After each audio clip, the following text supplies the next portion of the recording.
আসসালামু আলাইকুম রহমতুল্লাহ বারাকাতুহু। আমি বাহরাইনের রাজধানী মানামা থেকে বলছি। সবাই ভালো থাকেন।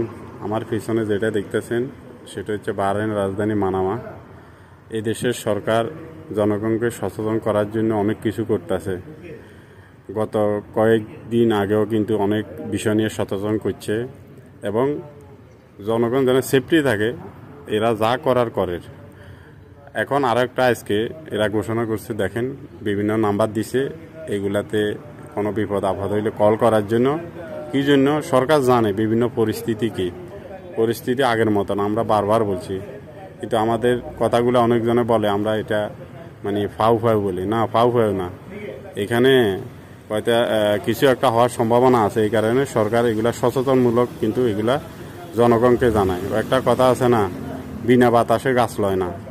কিছু একটা হওয়ার সম্ভাবনা থাকলে সরকারে আগে জানে, এরপরে জনগণকে বিভিন্ন ব্যাপারে সচেতনমূলক তারা দিক নির্দেশনা দেয়।